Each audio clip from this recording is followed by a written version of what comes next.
morning, welcome back to the Oven Mitts Without Any Tits kitchen. How are we doing? It's Christmas, can you see? This is law at Christmas. This is why I've not put my apron on yet. I want to show you this. Calories don't count at Christmas. There you go, you've heard it here first. So, it's Christmas Eve. Don't know what that just sounded like with the microphone, it's just there. And it's Christmas Eve and I am prepping everything for Christmas dinner.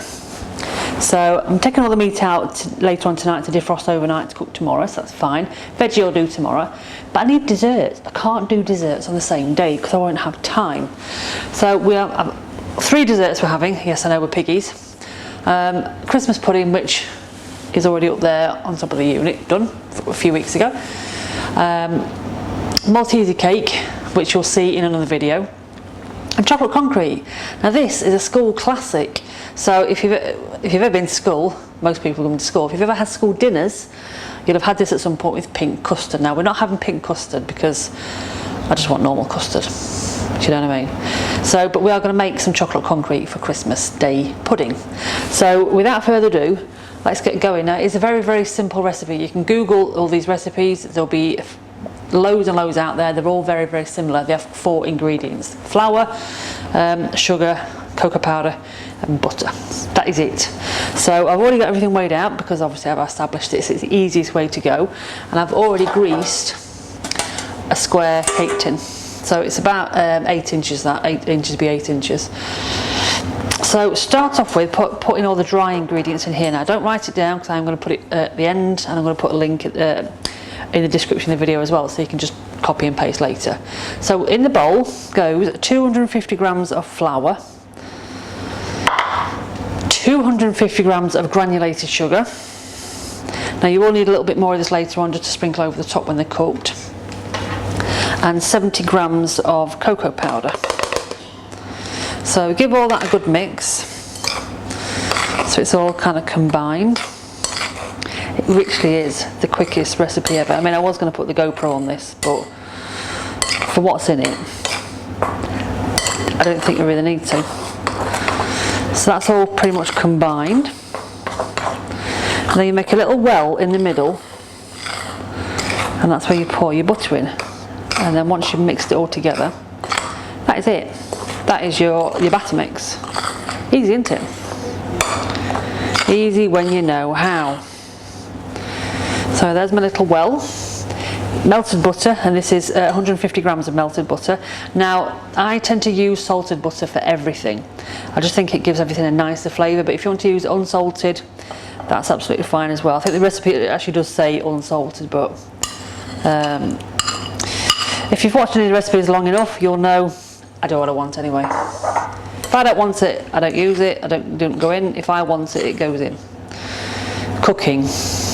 Sorry, I have to put it like that. There's a certain person that will be watching this and he'll be thinking of every innuendo going. We're talking about cooking, food, into dishes, that's it. So you give it a good mix. Now I'm just using a metal spoon. You can use a wooden spoon if you want. You probably won't need to be using a mixer because it's quite a dense mix, and I don't think the mixer will do much. So it does look quite dry and crumbly at the minute. So I am going to get a glove and mix this by hand because it's going to be a lot easier. You can see it's quite a dry mix, but that's what chocolate concrete is. So you don't have to be as fussy as me. You can just get your hands in and get mixing, but I don't like getting bits of food under my nails because it's a bugger to get off. So get your hand in, give it a real good mix so everything's combined together. It will be quite crumbly, but it will sort of start to stick together. If you kind of grab a bit of it and stick it together, then it will stick, but then obviously it'll just crumble back up again. But once it's baked, it'll be absolutely fine. So that is everything pretty much combined. This then goes into the sandwich tin, cake tin, whatever you want to call it, oven tin. It's let's call it an oven tin. And then it'll go in the oven at 180 degrees for about 20 minutes. So let's just get this in there. So it'll all go in just kind of like as breadcrumbs, but you're just going to kind of, can't get my words out today. You're going to kind of squish it all down into a big block, effectively. Make sure you've got it all as well, because I don't want to leave any little bits. So I'm just going to give it a bit of a crumble as I'm moving it around, and then I'm going to press it all down, compact it all down. Because once it's compacted, that's how it'll bake. Now I'm not going to lie, this is the first time I've actually made this. I've eaten it a lot, but I haven't actually made it before. So I hope this is going to turn out okay. Now this was actually a request from my stepson Sam.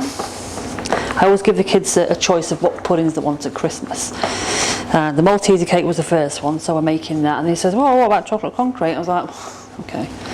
It's not like it takes a massive amount to make it, so I said that's fine, I will make it. So that is all in there, compacted and whatnot. So this will go in the oven for 20 minutes, 180. So stay there and we'll see what it looks like when it comes out.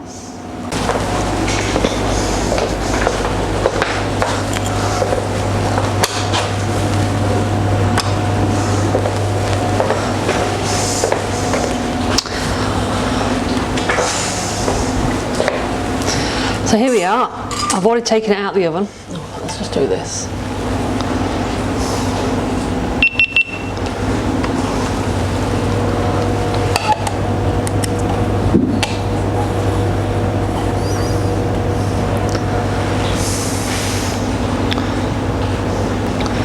So here we are. I've already taken it out of the oven and I've sprinkled about a tablespoon of granulated sugar on top of it while it was still warm.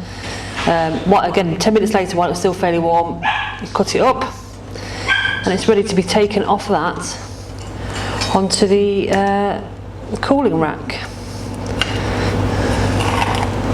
And there we go. Chocolate concrete. So I'll take all this off, get it stacked up, and then move on to the next recipe. So I hope you've enjoyed that. It's broken, that one.